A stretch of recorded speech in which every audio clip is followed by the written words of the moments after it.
A lot of this isn't going to make sense to you, and I'm sorry about that. I'm just going to start at the beginning, with the house.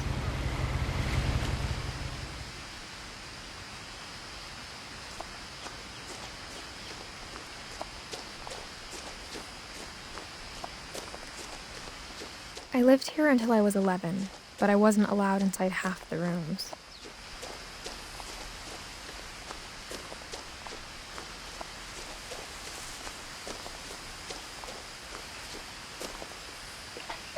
Inside the mailbox were bills from 7 years ago, marked urgent, open immediately.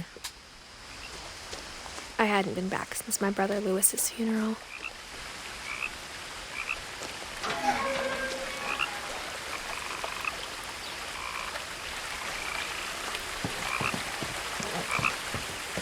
In her will, my mother left me a key, but didn't tell me what it unlocked. Maybe she thought I'd know, or she thought that the mystery would be enough to bring me back.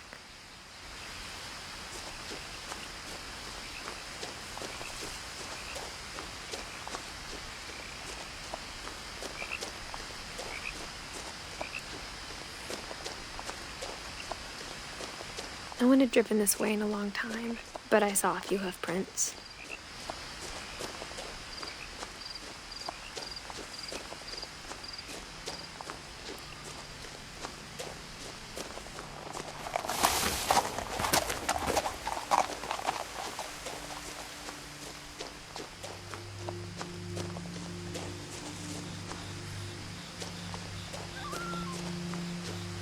The truth is, even after I inherited the house, I never thought I'd come back to it. But now I had questions about my family that only the house knew the answers to.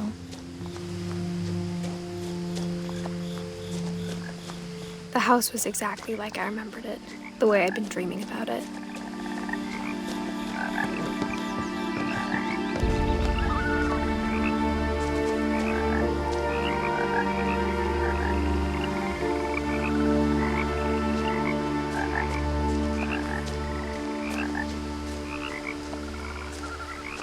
As a child, the house made me uncomfortable in a way I couldn't put into words.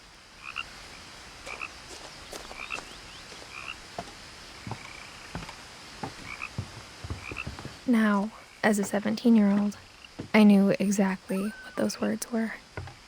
I was afraid of the house.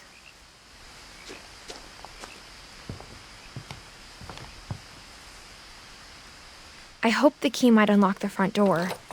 It didn't.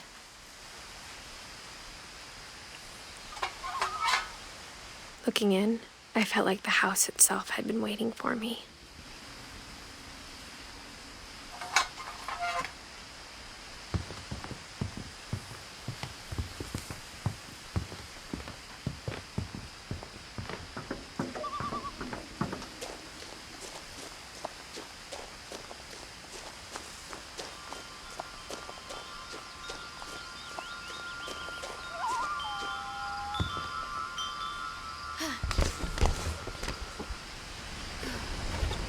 Crawling through the doggy door used to be a lot easier when I was 11.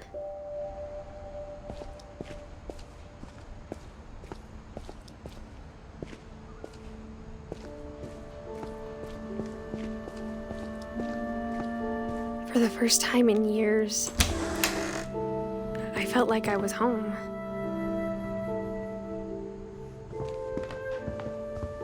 But instead of a family, there were just memories of one.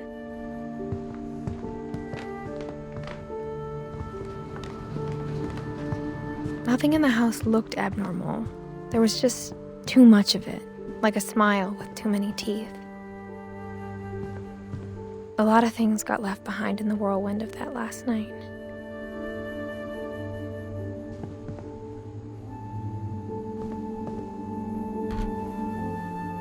Edie told me once that every Finch who ever lived is buried somewhere in the library.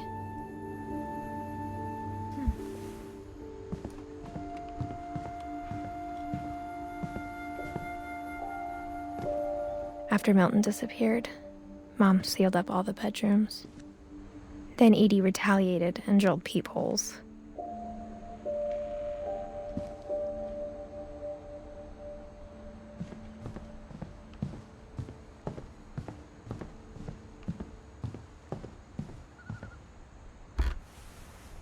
My Grandpa Sam spent 7 years sharing a room with his dead brother, Calvin.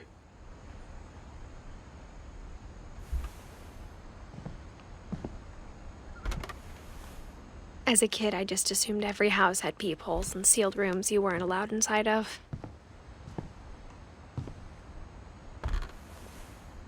The last time I was in Edith Sr.'s room, I was 10 and she was painting my portrait.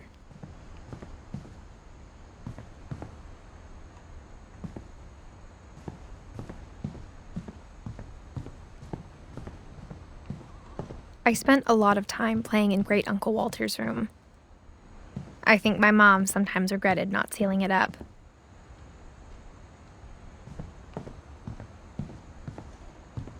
Lewis told me there were secret passages, but I never believed him.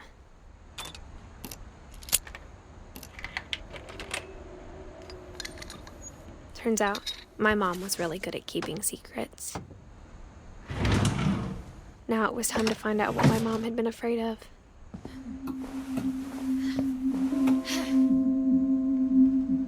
Reading this, maybe it sounds like I had a plan.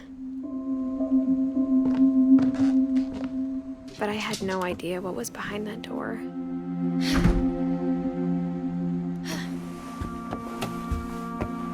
Just like I had no idea where all this was gonna lead.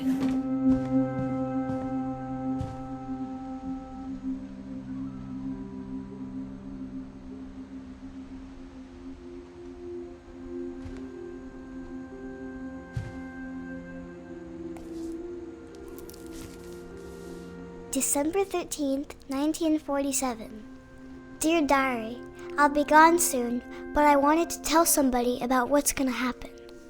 It started when Mom sent me to bed without dinner. I woke up and I was starving, so I looked around for something to eat.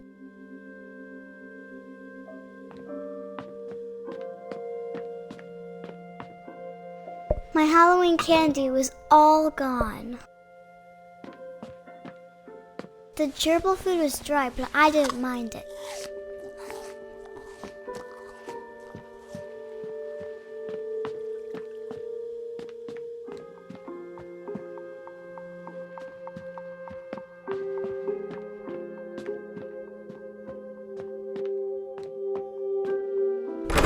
Mom, can I come out now? Sweetheart, it's late. Go to sleep.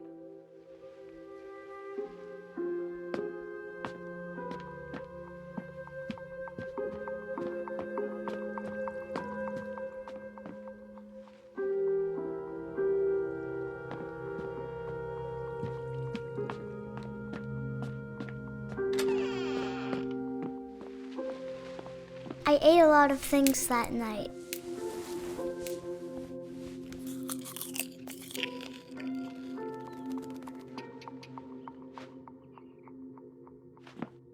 I kept eating and eating.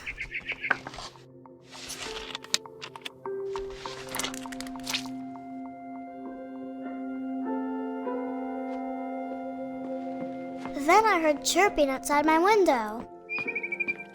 It was a barn swallow going back to her nest. I reached out for her. And suddenly, I was a cat. I tried to be quiet, but the bird was really scared.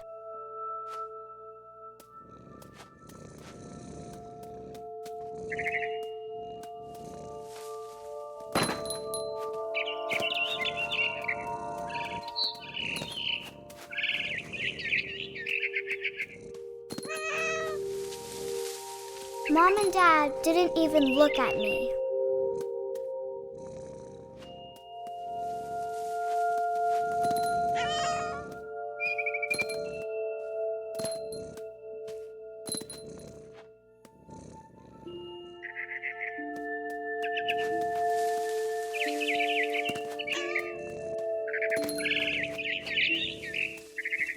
I jumped and I almost got her.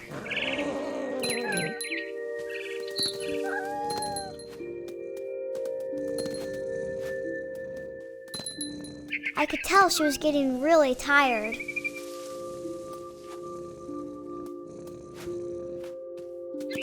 Now I was up in the big tree.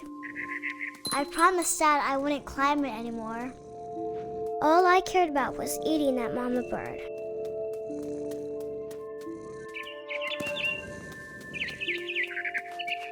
I gobbled her up. And suddenly, I was an owl.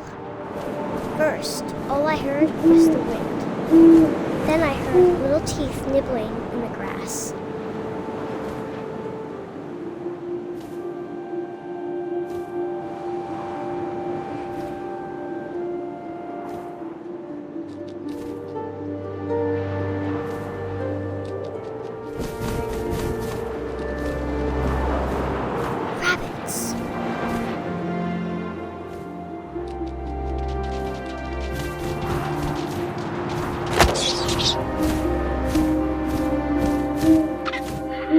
His face looking up and seeing mine through my talons. I swallowed him up, and I didn't chew one bit. Then I flew off to find something bigger.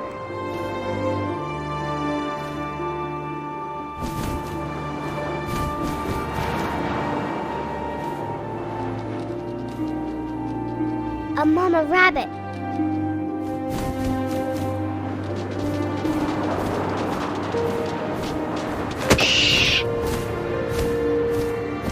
She was almost too big to carry. I started choking, but I couldn't stop eating. And suddenly, I was a shark.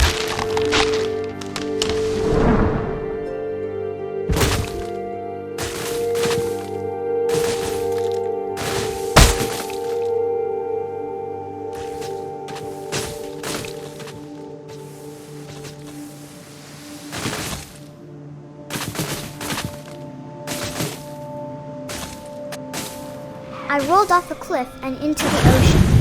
Now, I was hungrier than ever.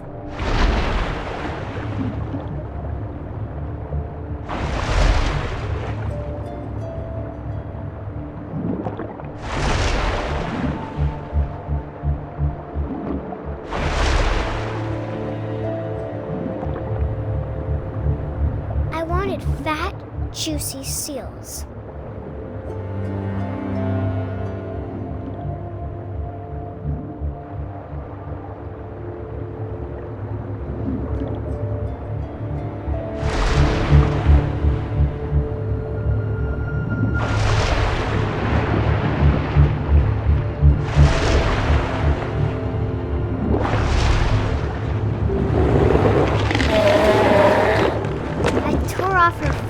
And it tasted really good.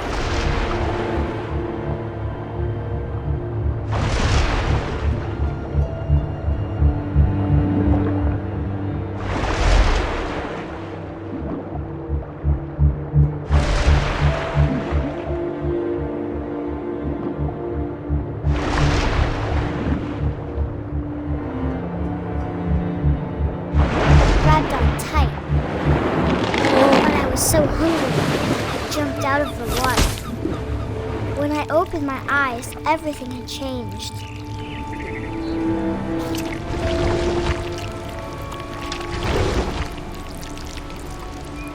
Now I was a monster, and I smelled people everywhere.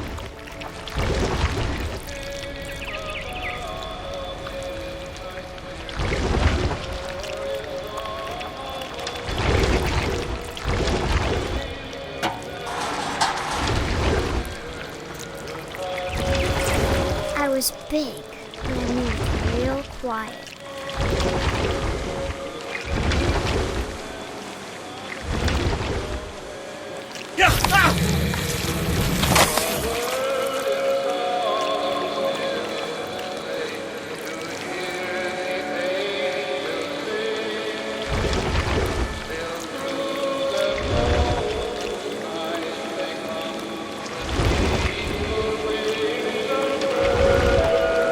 wanted to stop, but also I didn't.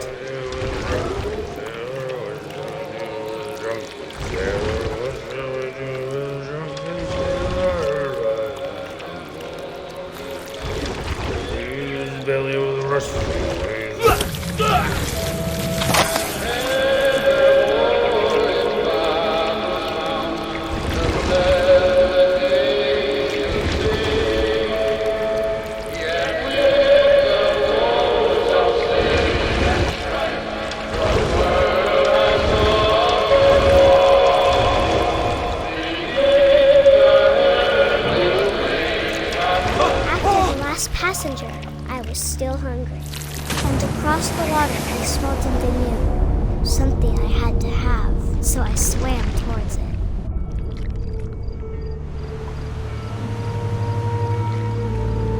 I slithered onto the sand, and the good smell went into an old pipe.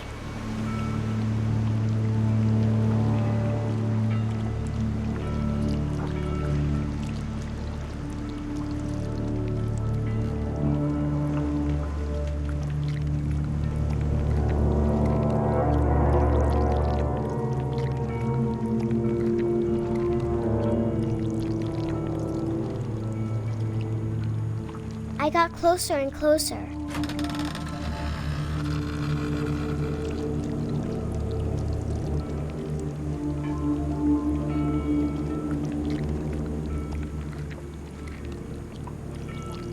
All of my stomach started growling. And suddenly, I was me again. I held my breath for a long time, but I couldn't hear anything. I think it's waiting for me to fall asleep. But it's not going to wait much longer. It needs to feed, and we both know I will be delicious.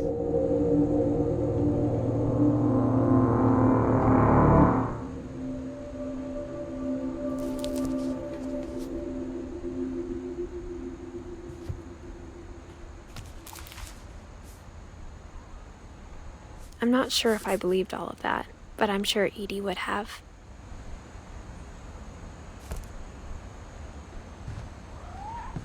I got the sense Edie had spent a lot of time here, before my mom sealed the doors.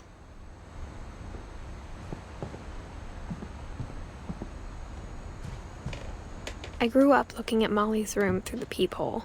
Molly's gerbil had a tiny bedroom with its own even tinier gerbil cage.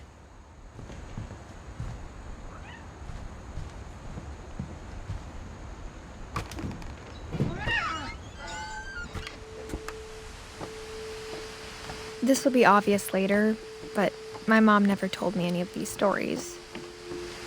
Edie would have, but Mom didn't like bringing up the past. Though, when we adopted a stray kitten, she was the one who named it Molly. I spent a lot of time in Great-Grandma Edie's room. When Edie told people Sven was killed by a dragon, she could also have said he was building a dragon-shaped slide that collapsed. She could have, but she didn't.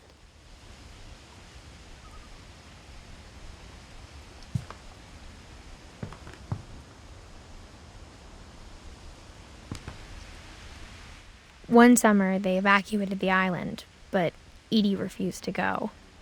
For a few weeks, she was a celebrity.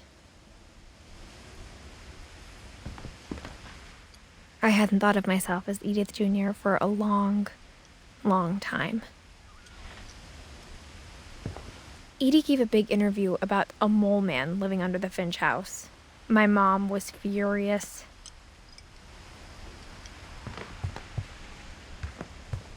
Her room was like a museum. For 500 years, Odin Finch buries the latest victims of the family. On January 7th, 1937, the 40-foot waves off the coast of Washington send the house and Odin to the bottom of the sea. Odin's daughter Edie, with husband Sven and baby Molly, step ashore on their new home, Orcas Island. Odin Finch is the first to be buried in the new family cemetery. His daughter Edie is already dreaming of a new Finch house.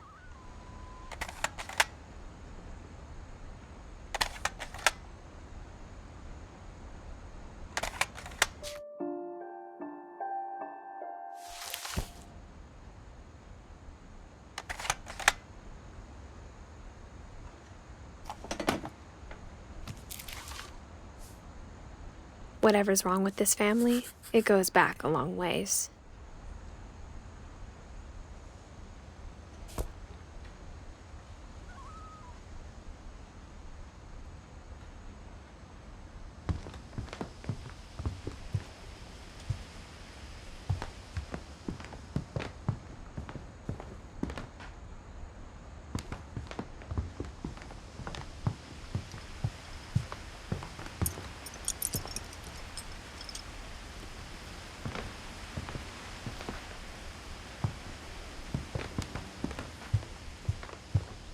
Even in her 90s, sometimes Edie seemed a lot younger than my mother.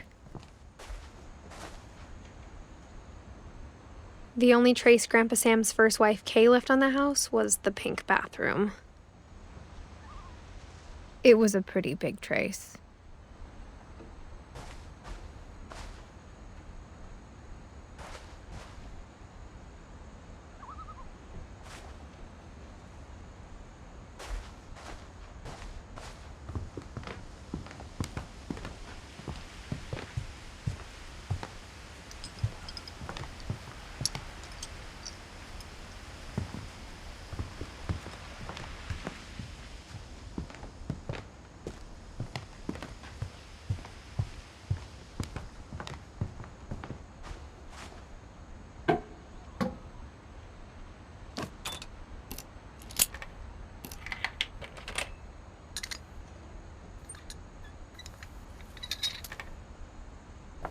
There's a secret in this bathroom. It's in the last place you would look. It isn't in the cupboard. It's hidden in this book.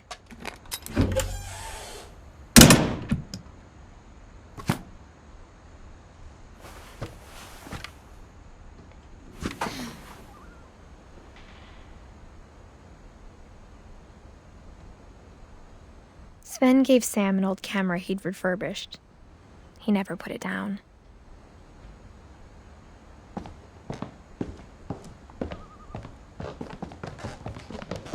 From the paintings on the wall, it was clear my brother Milton had been here before me.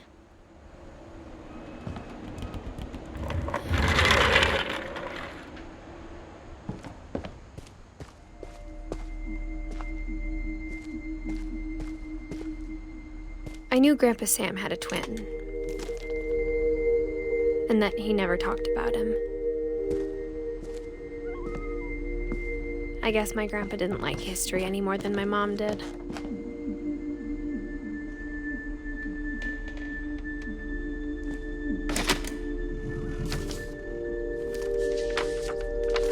How I Want to Remember My Brother by Sam Finch. The thing I remember is that when he made up his mind, that was it. My brother said he'd die before he ate another mushroom, and he did.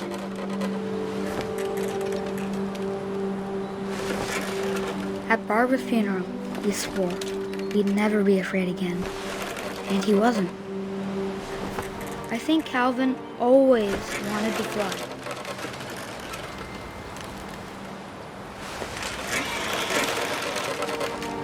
Sam! Calvin! Dinner's ready! Coming! But that day, he finally made up his mind to do it. I told him going around was impossible. Maybe if I hadn't said that, Calvin! I'm not gonna tell you again! maybe if the wind hadn't picked up, and maybe he'd still be here. But I doubt it. I think he'd already made up his mind. That's what I want to remember about my brother.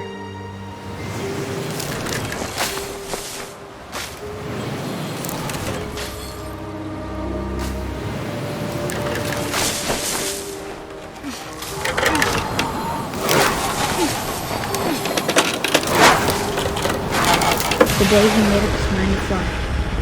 And he did.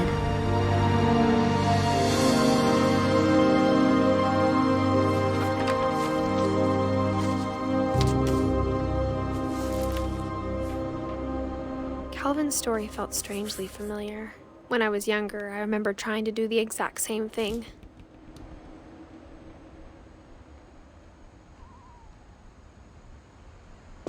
After the funeral, Edie roped off Calvin's half of the room. Mom said Grandpa Sam enlisted at 18 and never set foot in the room again.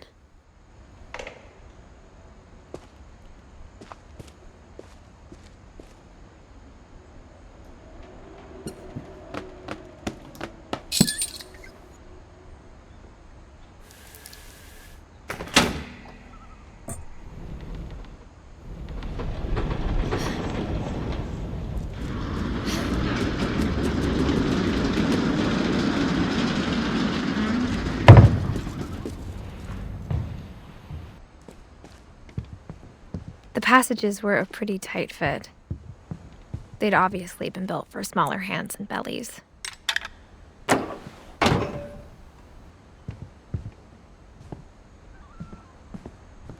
Whenever people ask me about my family, the first thing they always want to know about is Barbara.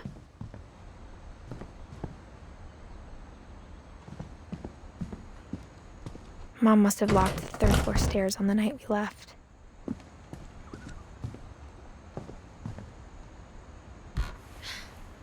Barbara was a child star for 2 years, until America grew out of it. Edie's father, Odin, built the original house.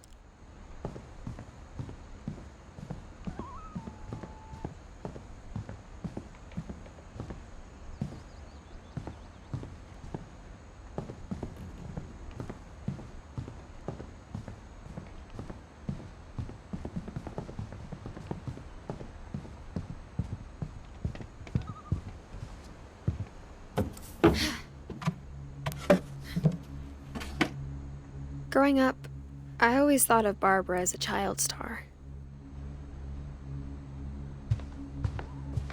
I never thought about how hard it must have been for her afterwards.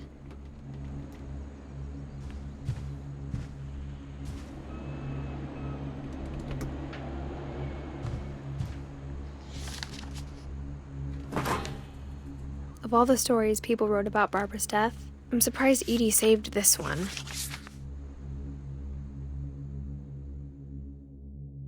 Old Jack here with another ghastly tale inspired by America's most unfortunate family. I'm calling it The Surprise Ending of Barbara Finch. As a child star, Barbara was famous for her scream. Now at 16, she was all washed up. A has-been. But in a lucky break, she'd been asked to perform her signature scream at a local convention for monster movie fans. It was just the boost her career needed. Unfortunately, her scream hadn't aged well. Getting better. I think you just need the right motivation. Her biggest fan and current boyfriend, Rick, was about to demonstrate when... Now that was a great scream. It was Barbara's father, Sven. He'd slipped into a table saw and had to be rushed to the emergency room. So Barbara got stuck babysitting her youngest brother, Walter. Her convention comeback was cancelled. Okay, I'm hearing frustration, but I'm not hearing terror. What if I tried... A gang of hoodlums in Halloween masks have been terrorizing Orcas Island tonight. Police are urging residents to... That came from the basement. You're right! Also, I loved your delivery on that. Why is your basement door locked? Because my dad likes making puzzles and secret passages. There's a key hidden in the music box. The secret is to keep winding and winding until finally the key pops out. Thanks, babe. I'll be back in a sec. 20 minutes later, Rick hadn't returned. So Barbara went to look for him, right on cue. She reached for the music box. And as she wound the key, she listened for Rick, but the house was silent.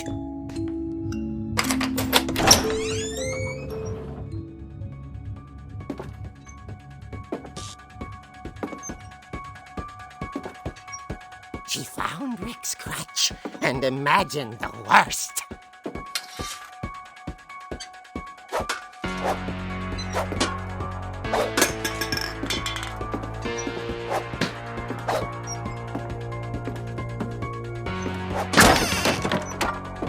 The gang's leader is the infamous Hookman killer, Dr. Carl Hamill, who impaled and then ate his family 10 years ago tonight.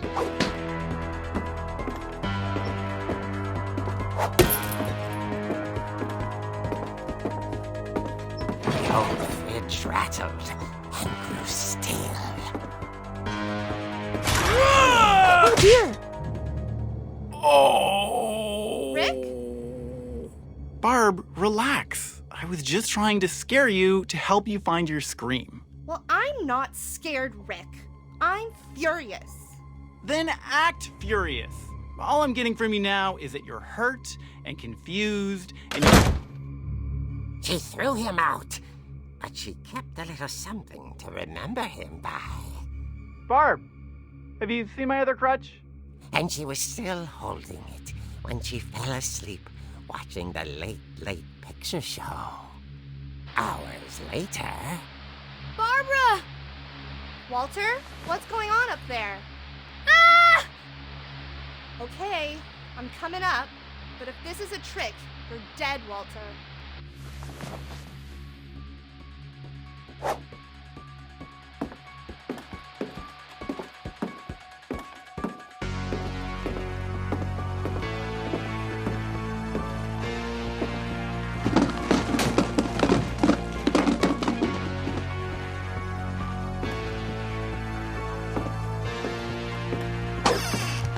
Walter, are you there?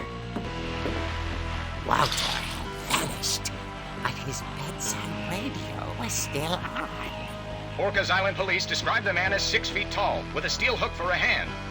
Residents are urged to lock all doors and windows and notify the police of any suspicious activity. Barbara turned, saw the hook man, and was speechless. He was quite smashing. And he was. He couldn't get enough of Barbara. Okay, Barbara, there's gotta be another way out of here. That night, she played her part beautifully.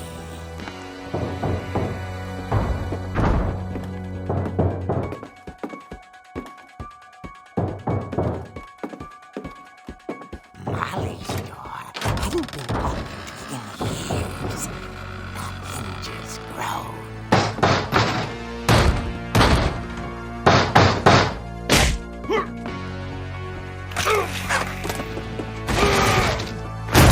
He wasn't moving, but she sensed the story might not be over yet.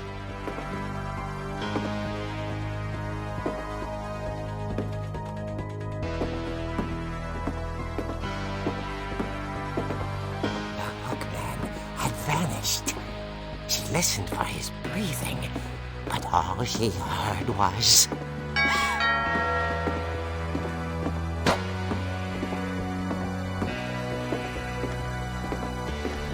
At the door, she heard whispering. It was coming from inside the house.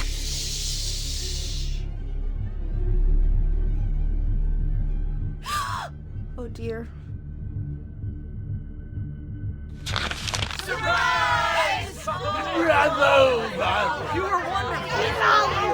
monsters had come to surprise her.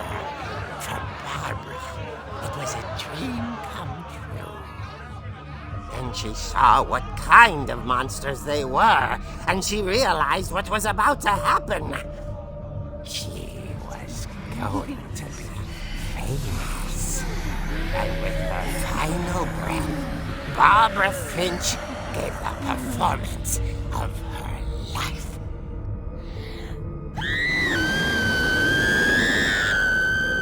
I wasn't there myself, but I hear Barbara was magnificent. Poor girl. She had a taste for stardom. But unfortunately, so did her fans. Of course, the police blamed it all on poor Rick, who disappeared the same night. And little Walter? Hiding under his bed the whole time. He took it all pretty hard, but that's another story. As for Barbara, tucked inside the music box is all they ever found of her. Her ear. Now that's what I call a real eerie tale.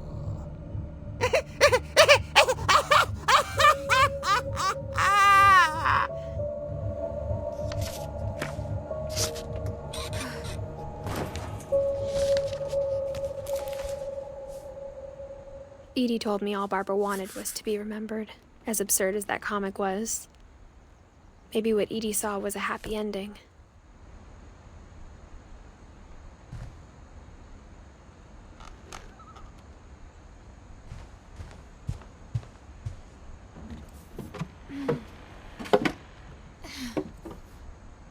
I guess now I know why Mom didn't like me playing with the music box.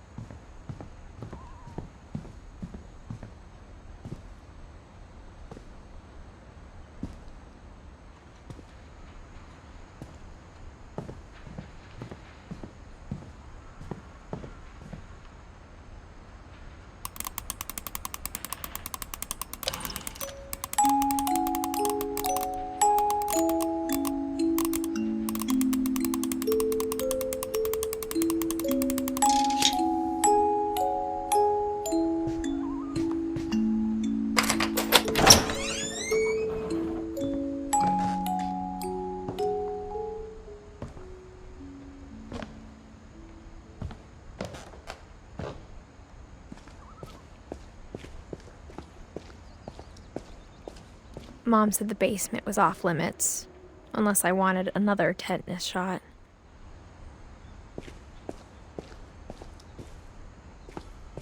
I saw Edie sneak down to the basement once, carrying packages. I thought maybe she was hiding presents.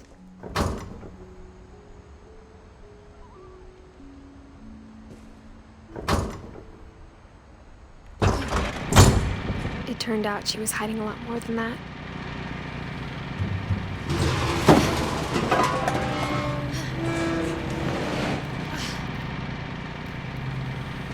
I remember asking Mom once about where Walter had gone. She said after Barbara died, he got as far away as he could. If there's a pattern in all these stories, I think it's that none of us has gotten very far.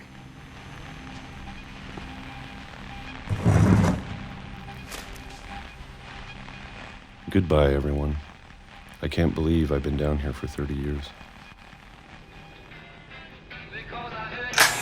On that first day, after the shaking started, I didn't think I'd survive a week.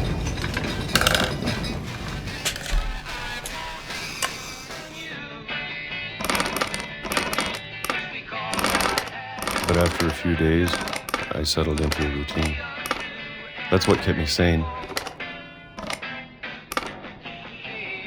Having a schedule, living for today.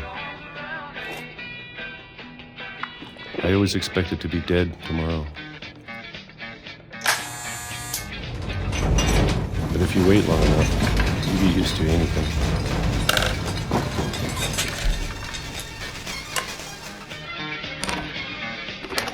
Even a monster on the other side of the door starts to feel normal. Almost friendly.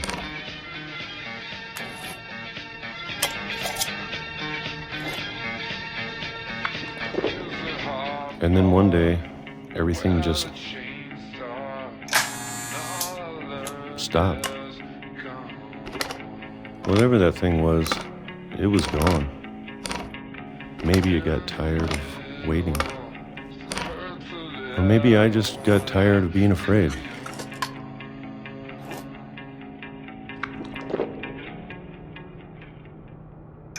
It's been a week now, the longest in 30 years. I'm done waiting. I have to leave while I still can.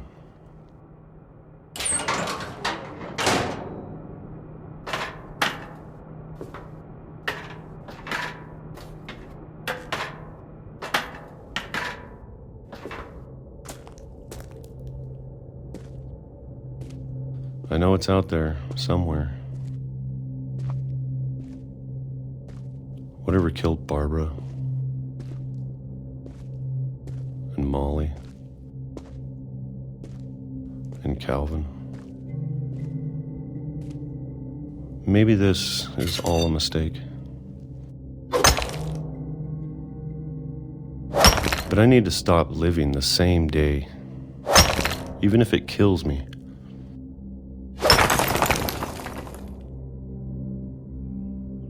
Whatever's out there, I want you to know I'm ready for it. I'm going to appreciate all of it, especially the food.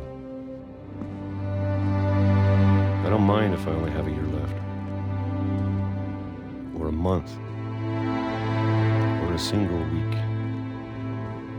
I'd be happy with one new day.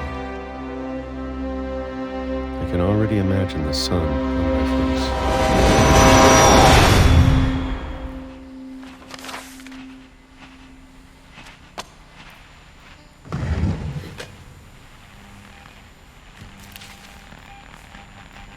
Walter died when I was 6. I can't believe my mom never told me he was down here. I'm sure my mom was trying to protect me.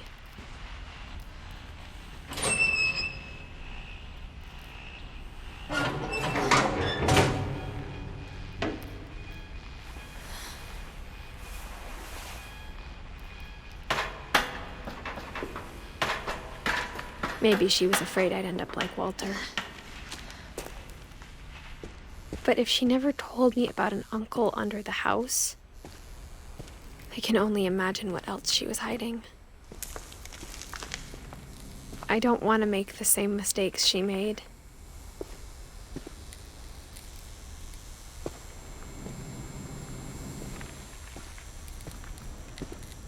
Trying to bury something that's still alive.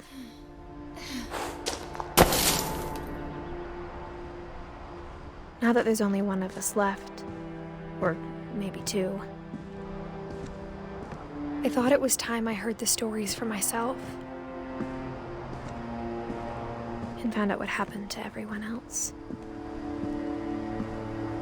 But now I'm worried the stories themselves might be the problem. Maybe we believed so much in a family curse, we made it real.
I don't know if I should even be writing this.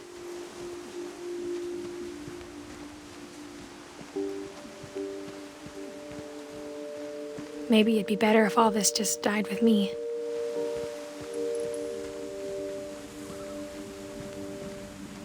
But I thought you should know about your family.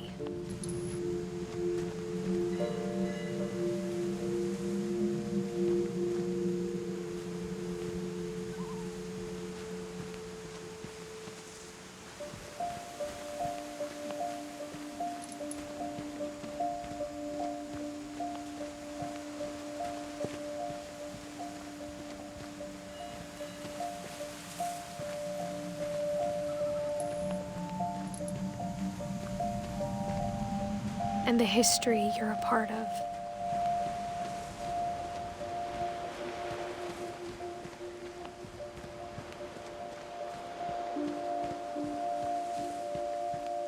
Though to be honest, I feel as lost as you probably do right now.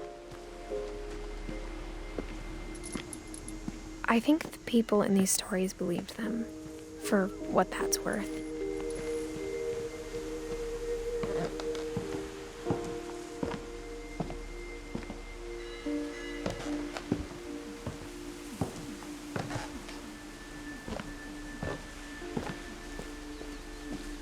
And when you look at the house, that history of imagination and stubbornness and madness, any of it seems possible.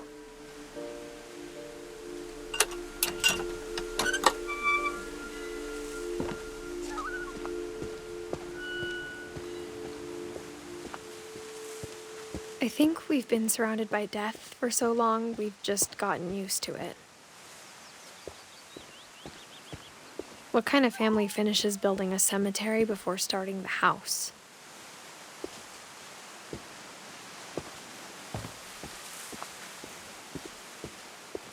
It's embarrassing for me to admit this, but the pet cemetery made me more uncomfortable than the human one. 3 of the gerbils were mine, and 2 had been my fault.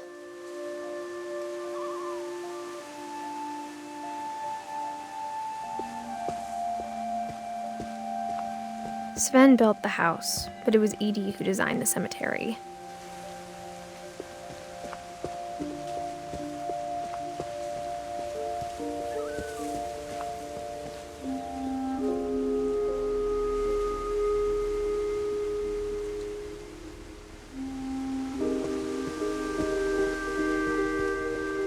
I'm sure Odin's monument had been Edie's idea. My mom was always trying to move on, but for Edie, the past never went away.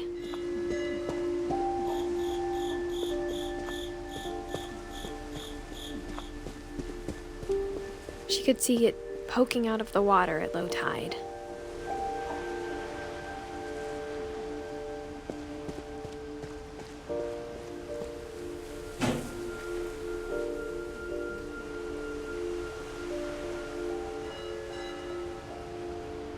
Edie said she dreamed about the old house every night.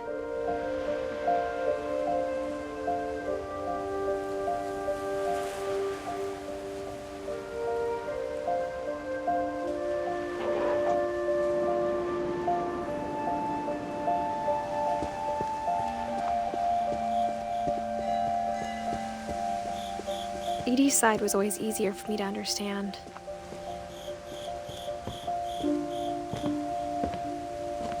But the older I get, the more I can see where my mom was coming from.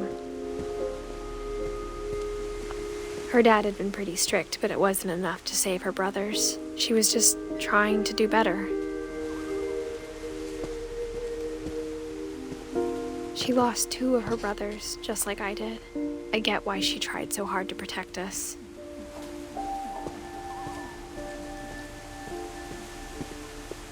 There's so many things I wish I could ask my mom now. Part of me thinks this is what she wanted all along. For me to come back someday and find everything out for myself.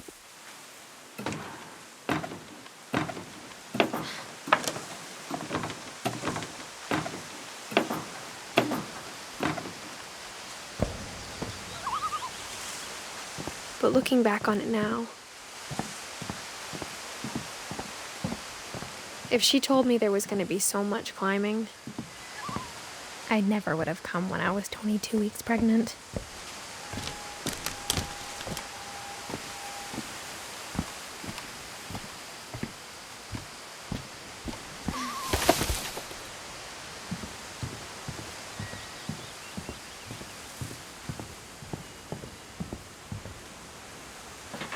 I never met Grandpa Sam, but I think he and my mom had a lot in common.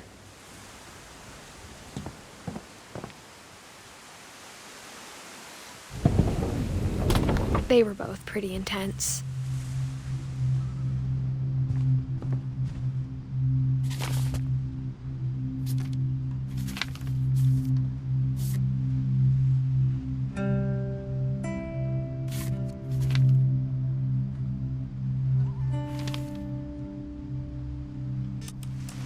Dawn, I promise, you'll never forget this weekend.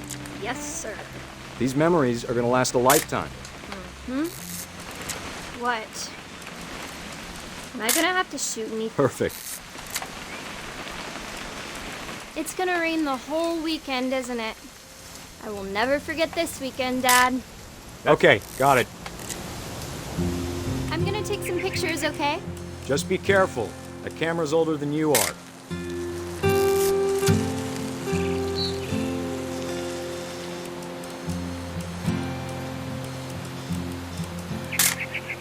Aw.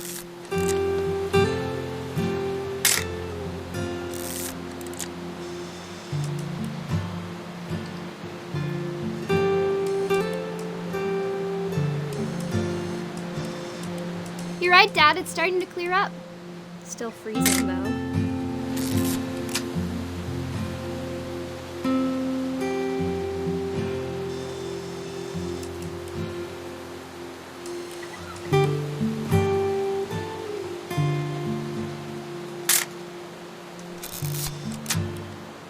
Definitely should not have drunk all that coffee.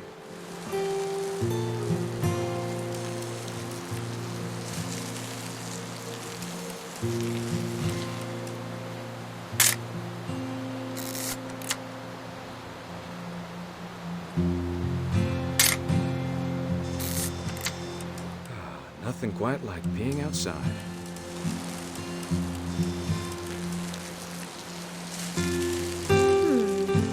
Hold still while I take a picture of you. Hey! That's a keeper. I'm just saying, I'm not always gonna be here, Dawn. You'll need to remember this stuff, if you want to survive. I'll be fine, Dad.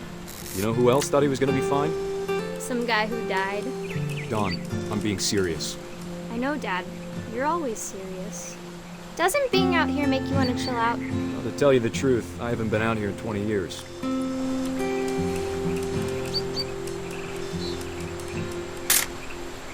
Dawn, don't you think you could find something more interesting to photograph? Last time I was with my brother Calvin. Man, that was a great trip. Your grandpa Sven taught us how to fish. Dad! Good eyes, Dawn. Before you take the shot, let me get a picture of you.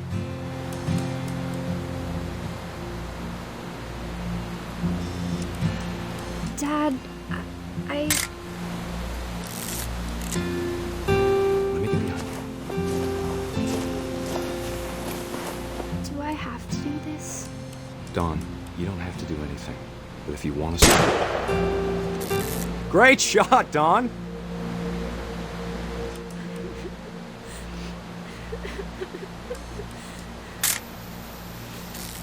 I'm proud of you, Dawn.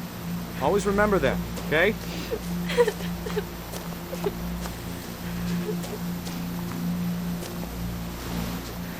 Dad, it's twitching. I think That's it's totally so- normal, Dawn. Just focus on the camera. Try not to think about... Dad!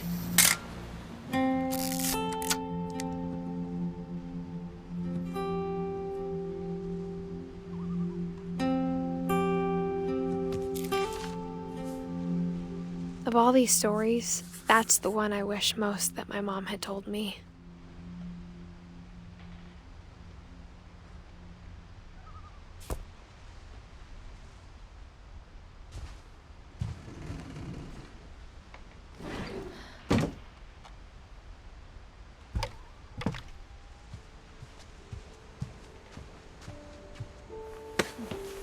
After Sam died, my mom and Edie got really close. They'd both lost a lot.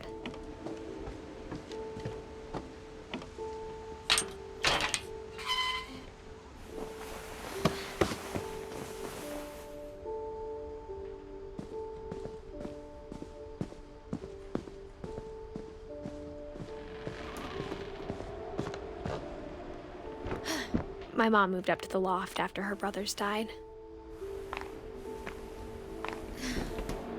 At the time, it was as far away as she could get.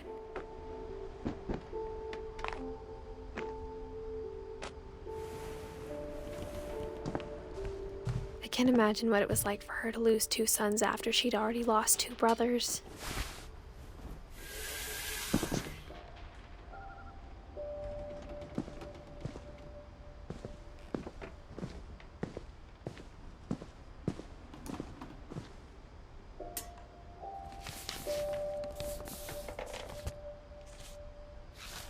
Dear Kay, do you remember the way Gregory used to laugh when he thought he was alone? Like something funny was happening, but only he could see it. I think he saw things the rest of us don't.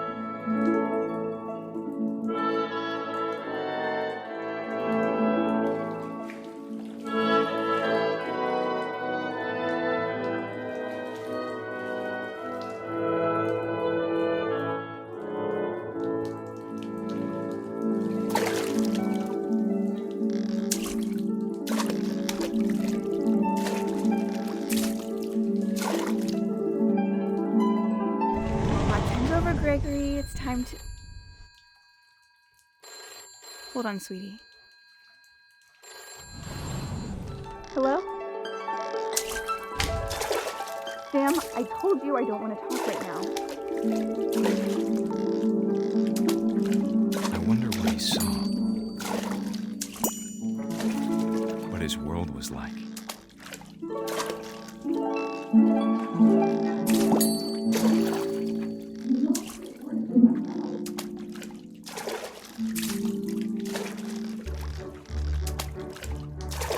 Reminded me so much of Calvin. Lost in his imagination. Whatever it was, he saw.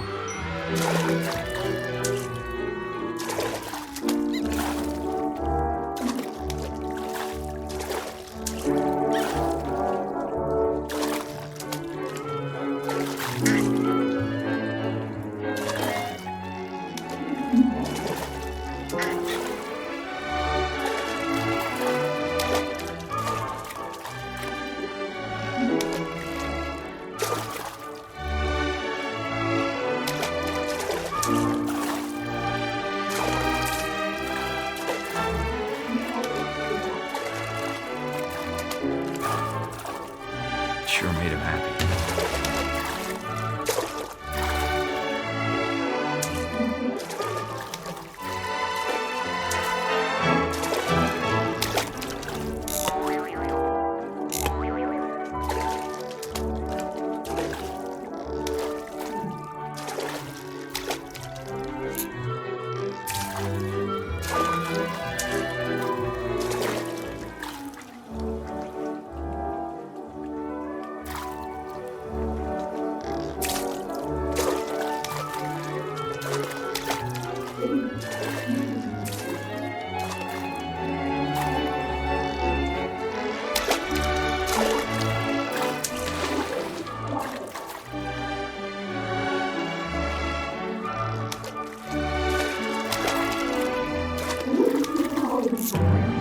I know how silly it sounds.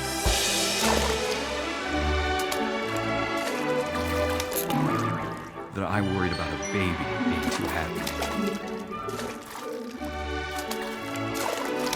But I could feel him slipping away. Sorry about that, Gregory. I know you did everything you could. Maybe if I hadn't called that night.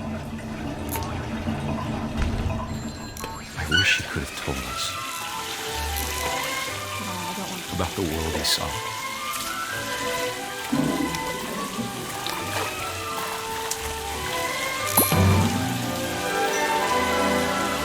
so much I don't understand. About Gregory. About everything.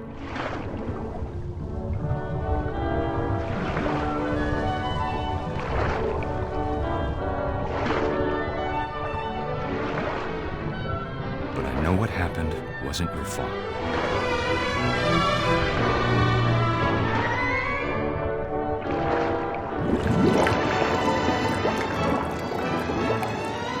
I'm sure he's happy. And he'd want you to be happy too. Good luck, Kay. Love, Sam.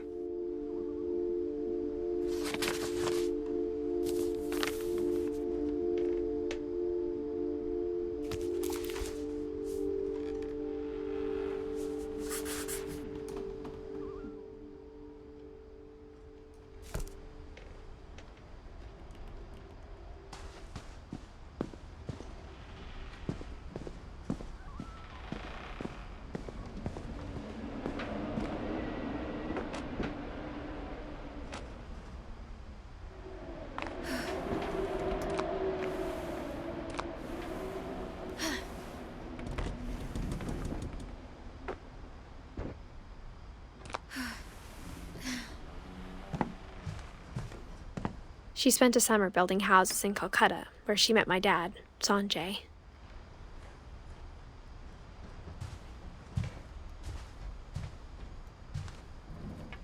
My mom moved to India a week after graduation and got a job teaching English. Louis was born a year later. When my dad died, I don't think Mom knew where else to go. I'm sure Edie was happy to have her back. The house had to get a little bigger, but Edie was used to that.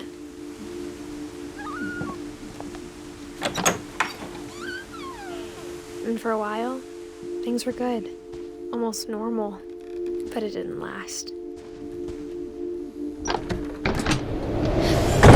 The beginning of the end was Milton's 10th birthday, when Edie gave him a castle. After Milton disappeared, the only thing he left behind was a room full of paintings.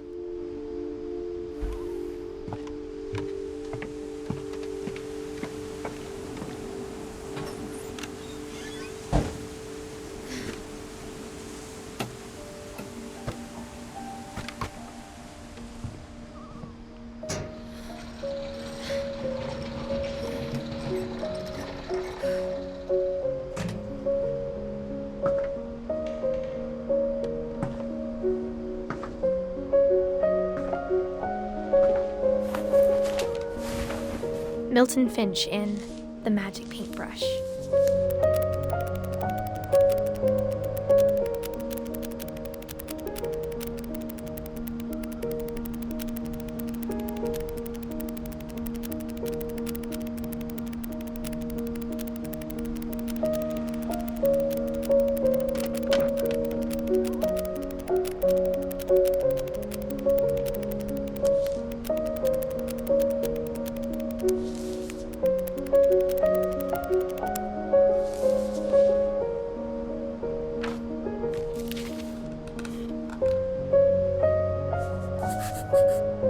I was 4 when Milton disappeared.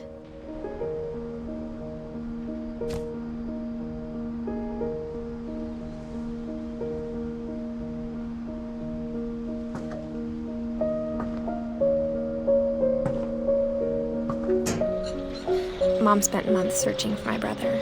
Then she sealed the doors.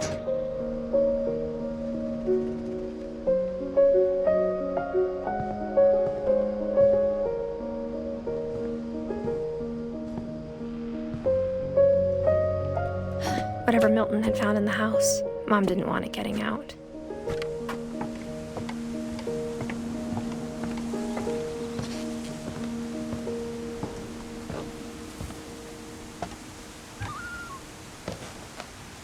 Mom definitely blamed Edie, but I think Louis blamed himself. After he graduated, he just spent more and more time in his room, until Mom got him a job at the cannery.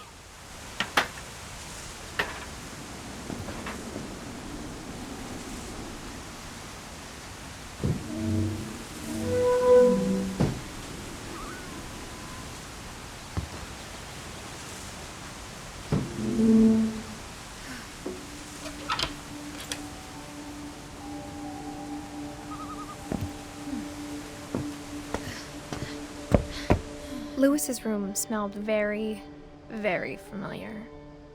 That part of him lived on.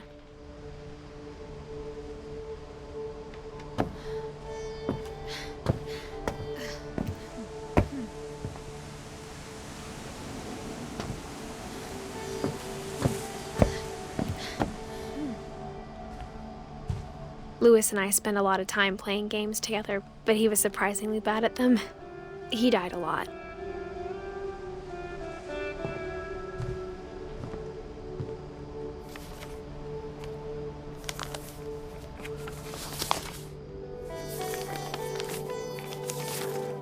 Dear Mrs. Finch, as Lewis's psychiatrist, I can understand your desire for an explanation. As I see it, the trouble began in January, shortly after we convinced your son to seek treatment for substance abuse. Newly sober, I believe Lewis first noticed the monotony of his daily life.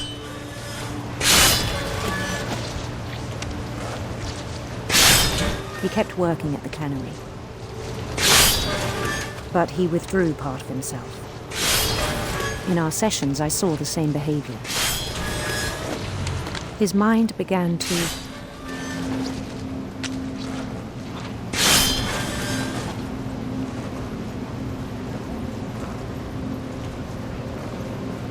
wander.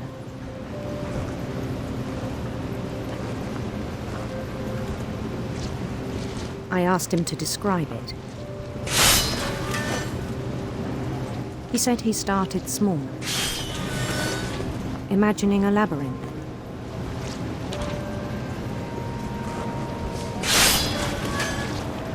He'd feel his way about. Then something moved. Bats. And toads.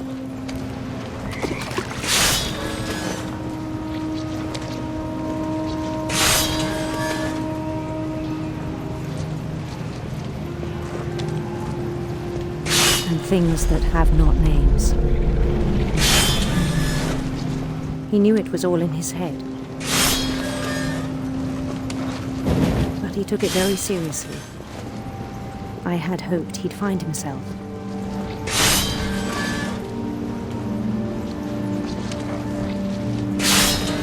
But he found something more.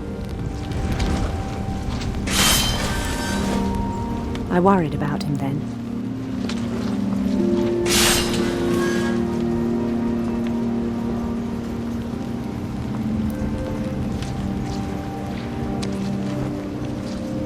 Daydreaming at the cannery, I spoke with his boss. But he said Lewis had become a model employee. Methodical, tireless, focused. Like a whole new Lewis. So I let him go on.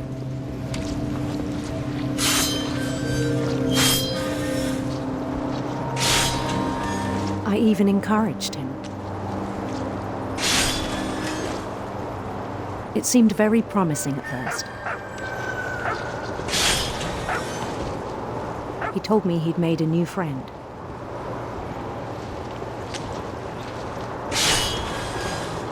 On the edge of a city he named Lewis Topia. He built the city up slowly, brick by brick. Then he made musicians.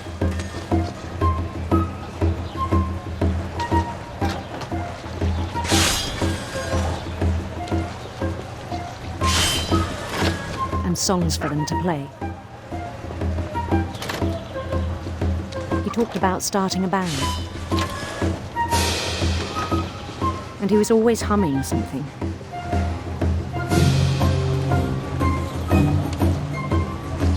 Every day his imagination grew stronger.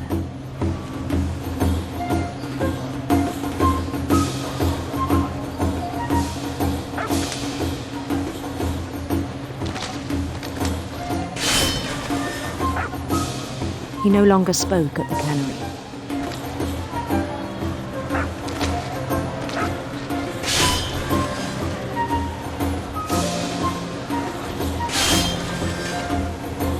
But his chopping was as reliable as ever. Then one day it struck him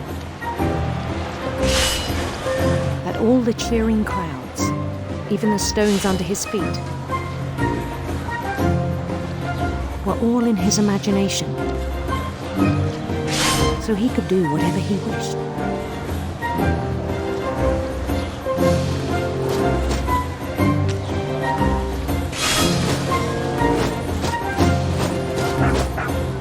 He held an election for mayor,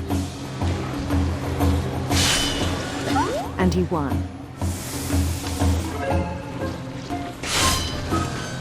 They begged him to stay, but his mind was already wandering. It became a game for him.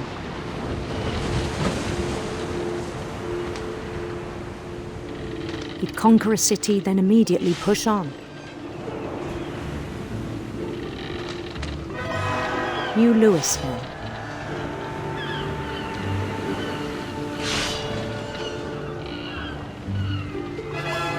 St. Louis. He started drifting away from our reality.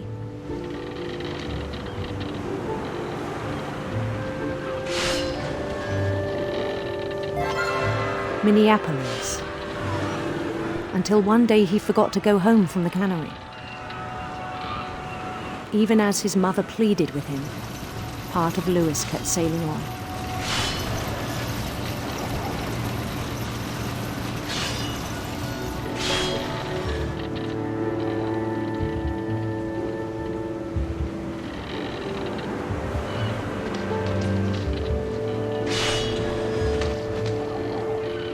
In Louisburg, he heard rumors of a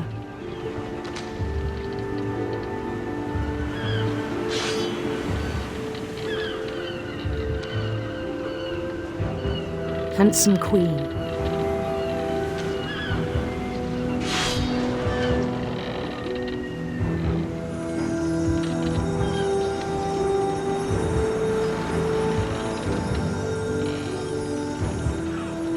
The queen was on her own quest for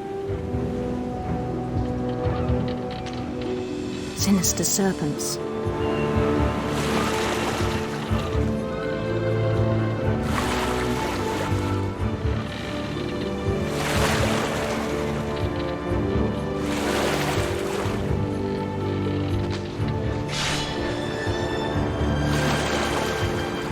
He followed the sound of her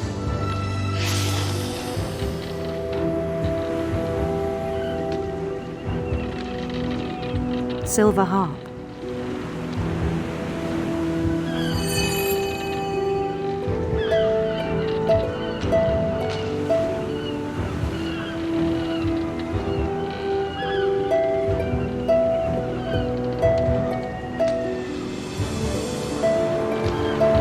His chase led him to a golden palace east of the sun and west of the moon. Even then, his logic remained sound.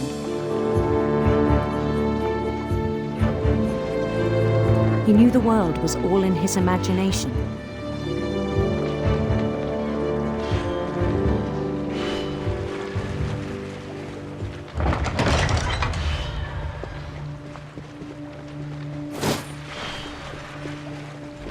But he was so proud of having created it.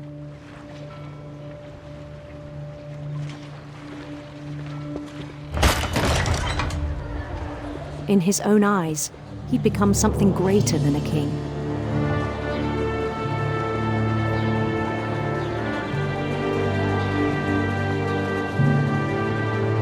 For someone who'd never known success in the real world, I think it was overwhelming. And then it struck him that the real Louis was not the one chopping salmon, but the one climbing the steps of a golden palace.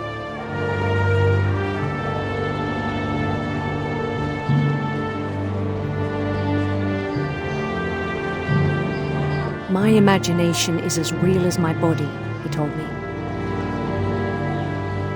It was hard to argue with him.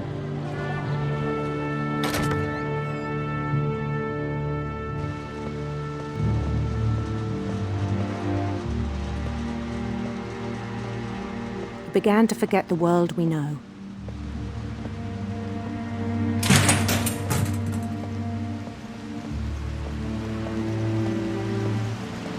I think it pained him to remember Lewis, the cannery worker.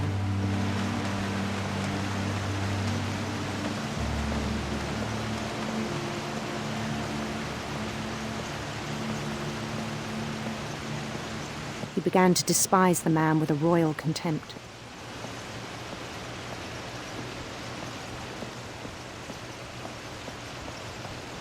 I still thought I could save him. Even after he said he was being crowned king over all the lands of wonder. The palace would be packed with his companions.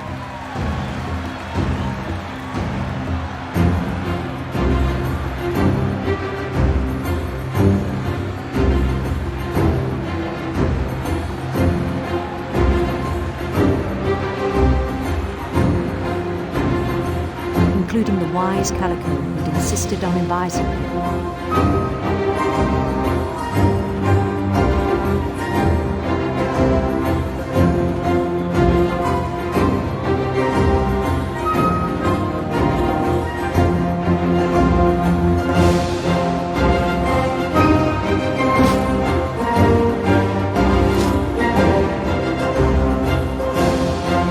His queen waited, holding his crown.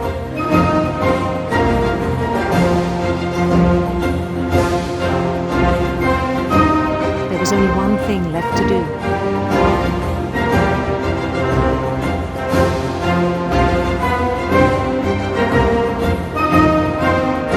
Bend down his head.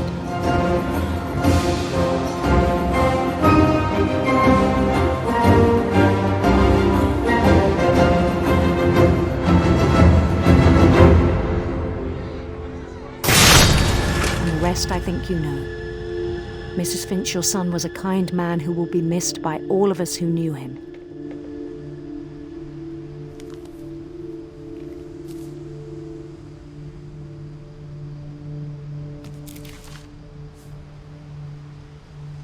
My brother was really cool.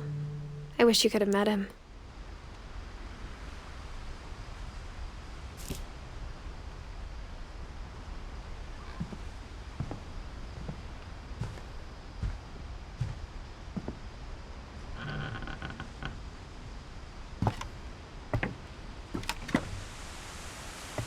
On the way back from Lewis's funeral, my mom told me to start packing.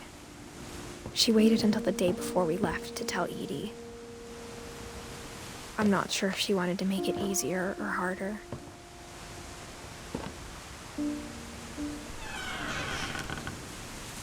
I wish we'd stayed. But I understand why we left.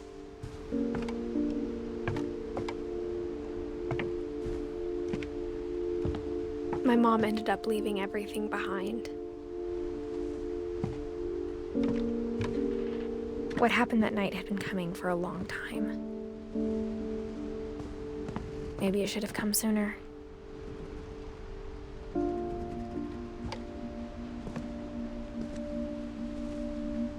But it had to end one way or another. All that's left now is to tell you about that last night.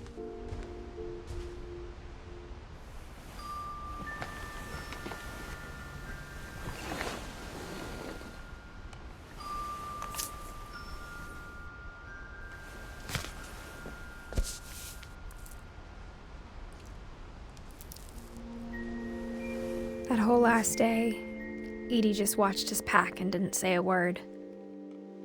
Until supper, when she raised her glass and said, "To our final night together, and all our final nights apart." Grandma, you know what I said about alcohol. Some of your medications are very Edith, specific. I left a present for you in the hallway. Why don't you go open it? The grown-ups have to argue now. I'm sorry, you're right. We're all leaving tomorrow. Let's just enjoy our last... I'm not leaving. Edith, you're excused.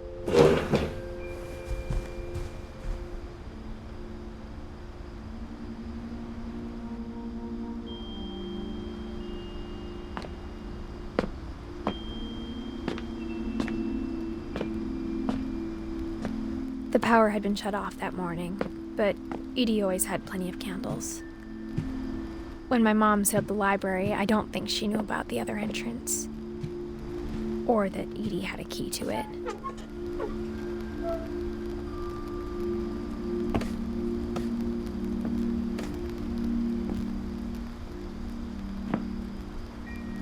The thing you're afraid of isn't going to end when you leave the house.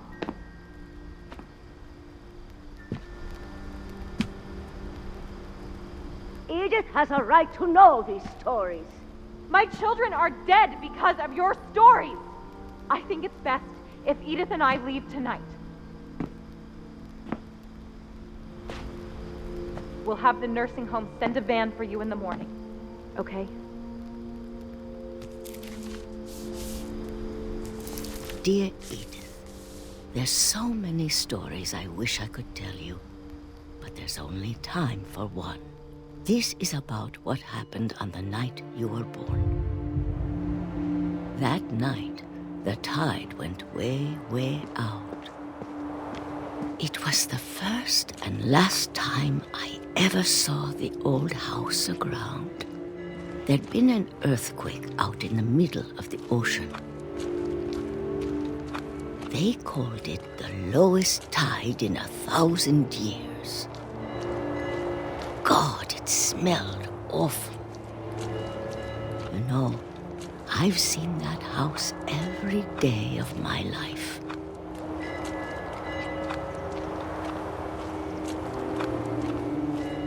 But I never thought I'd go back to it.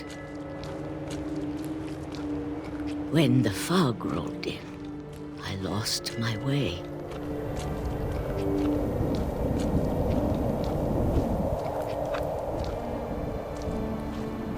I got turned around.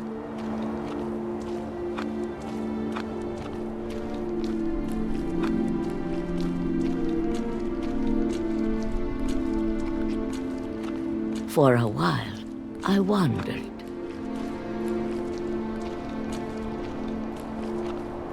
I started seeing things.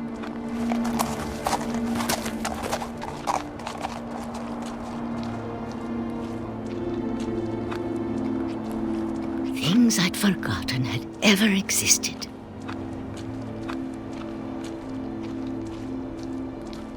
But when I saw them, they felt like old friends. That night, a lot of things came back to me. Or maybe I came back to them.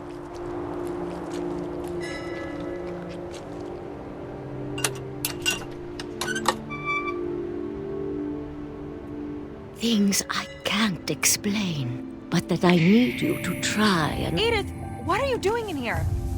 It's mine. Edith! Mom, you're gonna rip it! Let go! I kicked and screamed, but Mom dragged me to the car.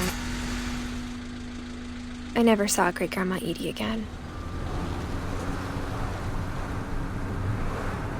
The next morning, the van came to pick her up, but she was already gone. After that, we moved around a lot.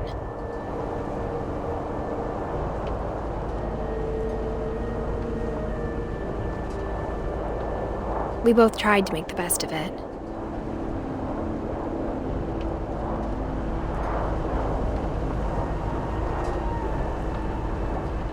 A few years went by.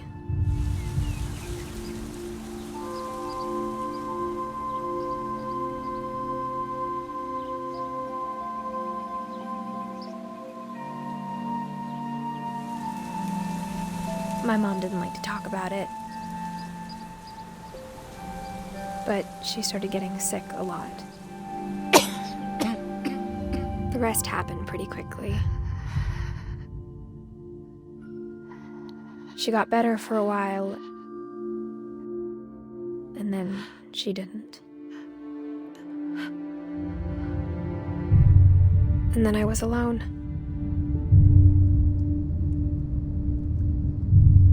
The last Finch left alive.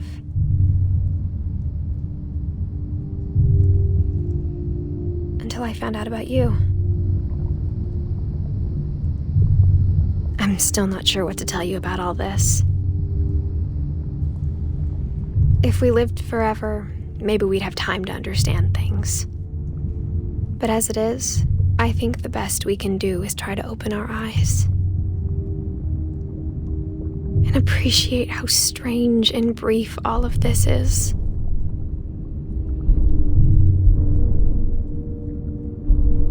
This journal was supposed to be for you.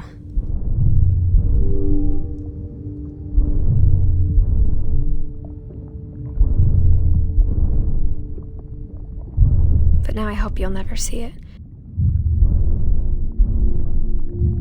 I just want to meet you and tell you all these stories myself.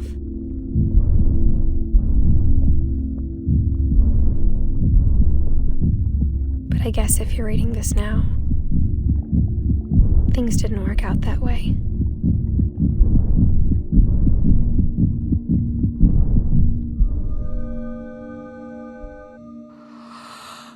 This is where your story begins.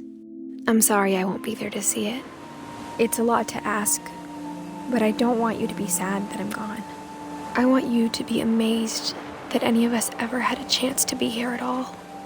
Good luck.